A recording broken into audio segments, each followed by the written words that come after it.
We'd like to welcome to the School of Tyrannus our friend and colleague, Dr. Arnold Fruchtenbaum, who is president of the Ariel Ministries in California.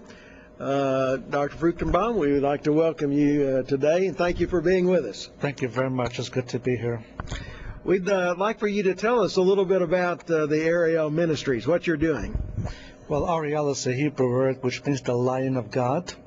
We're a Jewish ministry dedicated to do two things. First of all, want to share the gospel with our Jewish contacts, but secondly, want to do intensive Bible teaching from a Jewish frame of reference. And so we have staff in 7 different countries doing both things, and my job is primarily to travel and to represent the ministry to different Christian groups. You do a lot of teaching, don't you, in churches and in Christian groups? Most of my life is teaching, whether it's churches, sometimes it's conference grounds, sometimes it's Christian schools, also Messianic camps. So I teach in all kinds of environments, both Messianic and non-Messianic. And you've written a number of books, I understand.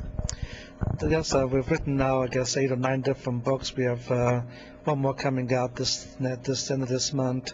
There'll be another one coming out end of this year, another one coming out earlier next year.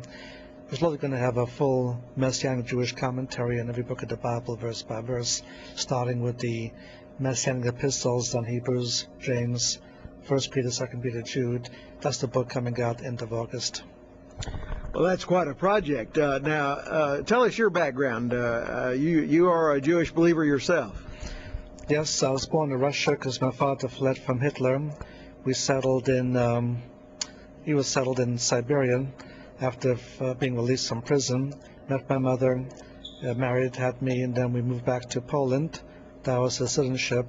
We escaped from Poland by way of the Israeli underground, spent 5 years in a Jewish displaced persons camp in West Germany, permanently immigrated to the USA. We became believers, I became a believer, I should say, through the work of what was then the American Board of Missions to the Jews, now Chosen People Ministries, through the work in New York City.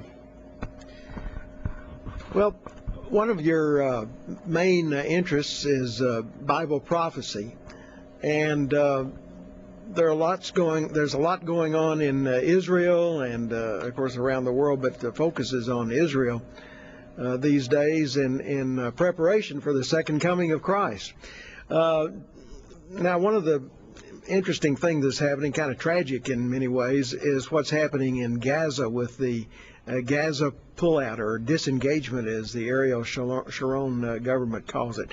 Can you describe what's happening there and what the prophetic significance of that is, if any? Well, from the Sharon perspective, which is purely political, he's not doing anything biblically speaking.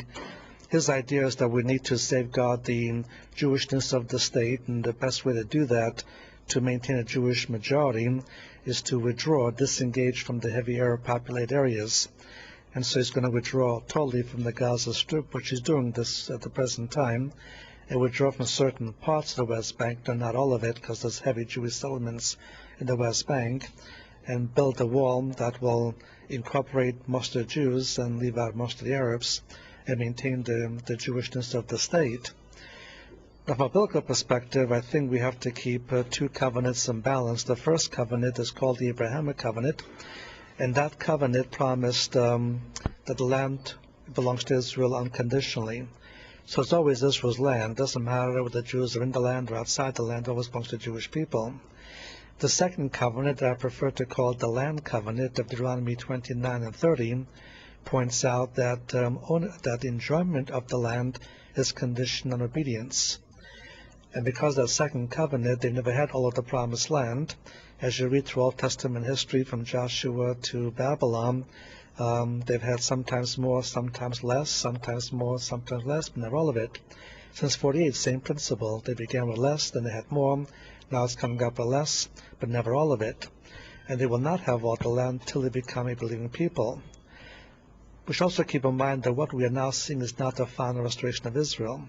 The Bible speaks of 2 worldwide regatherings. First of all, a worldwide regathering unbelief in preparation for judgment, that of the tribulation, and then will be a second worldwide regathering of faith in preparation for blessings of the kingdom. So this is not the final restoration.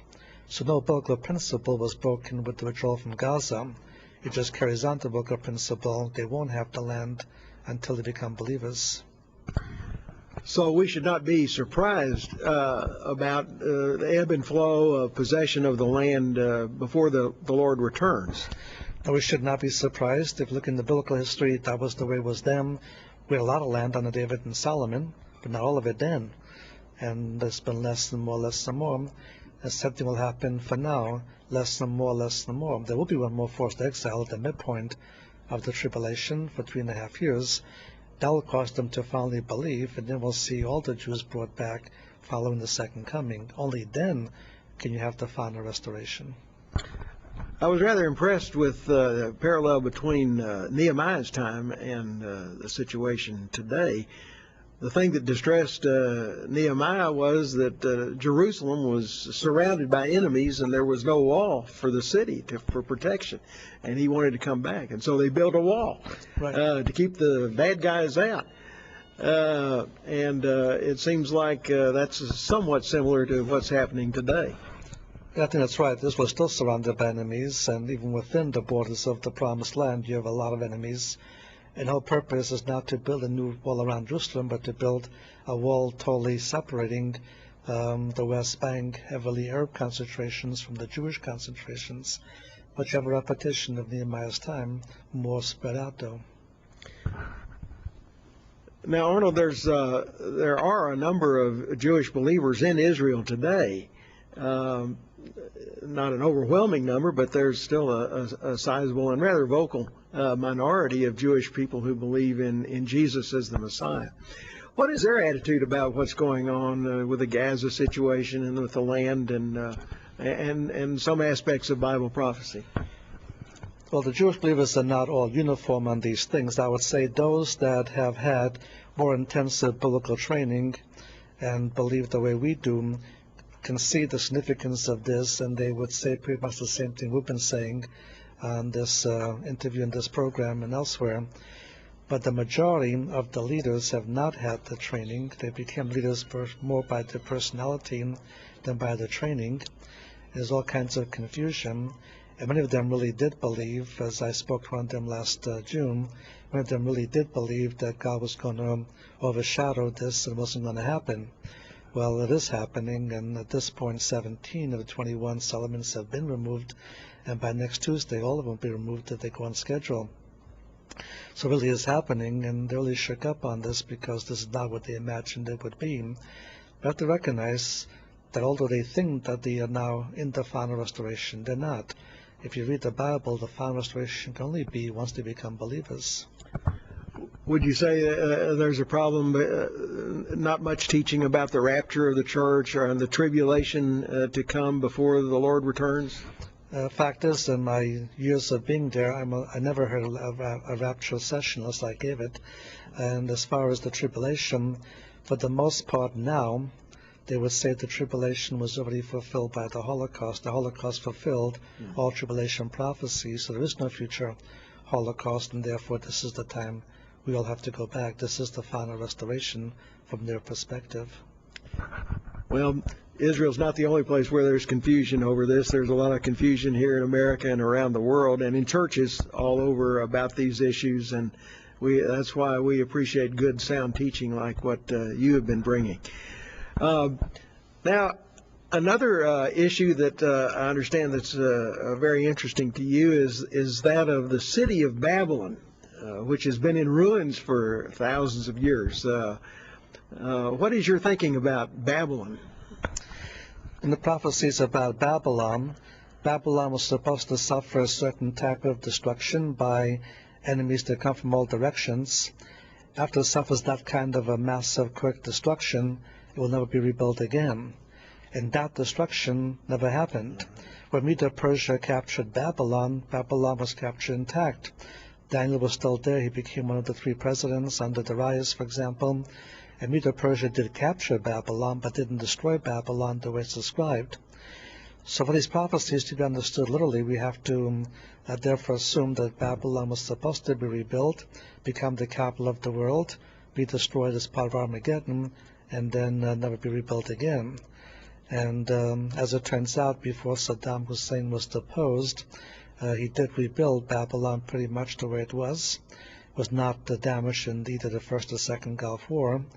He's not the Antichrist, of course, but the city he's rebuilding will become the capital of the Antichrist. And the prophecy said that once it's destroyed, it will never be rebuilt. It has not been rebuilt, so either the prophecy was wrong or the prophecy is right, and it was still yet future.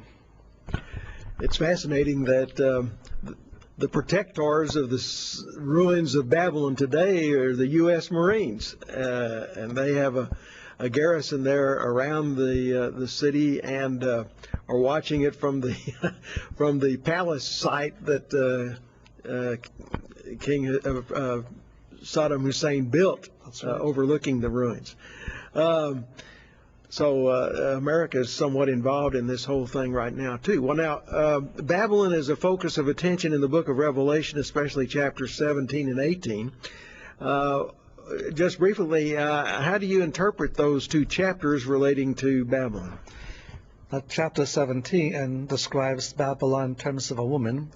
When a woman is used symbolically in Scripture, she represents a religious entity which might be used good or bad.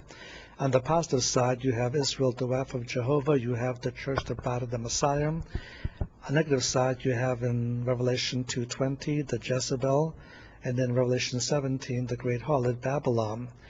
And so chapter 17, I think, she's represented as a major system of religion that ruled the world religiously for the first half of the tribulation before she's destroyed by Antichrist.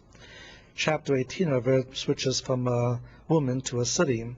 And there Babylon, the city, pictures being the political capital, the economic capital, and that will serve as the economic and political capital of the Antichrist in the second half of the tribulation, though Jerusalem will become his religious capital. He'll declare himself to be God in Jerusalem. He'll have the image brought to Jerusalem, and so Jerusalem will be his religious capital, but Babylon is political and economic capital. So you believe that the city of Babylon on the banks of the Euphrates River will be restored and will become an economic and political power in the end times? Yes, so to take the Bible literally, that's what it would have to mean. In Zechariah chapter 5, verses 5 through 12, for example, it prophesies that someday the world economic system will go back to land of Shinar. Land of Shinar is Babylonia. That's an amazing thing, and that the Antichrist would have that as his economic and political capital. Where would Jerusalem fit into his plans? That would be his religious capital because it's a religious center, and he'll declare himself to be God within the Jewish temple of Jerusalem.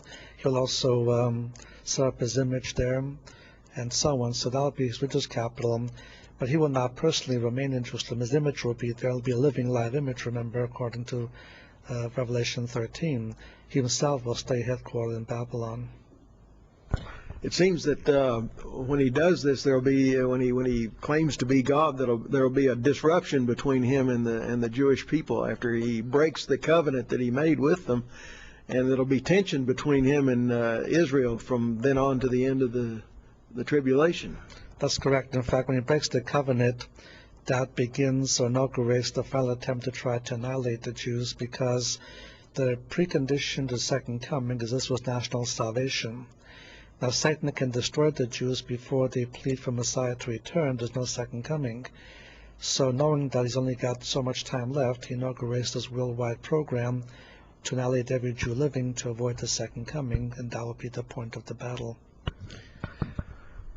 Well, we understand, Dr. Fruchtenbaum, that you are teaching in some of the seminaries around the country as a visiting lecturer and a regular lecturer.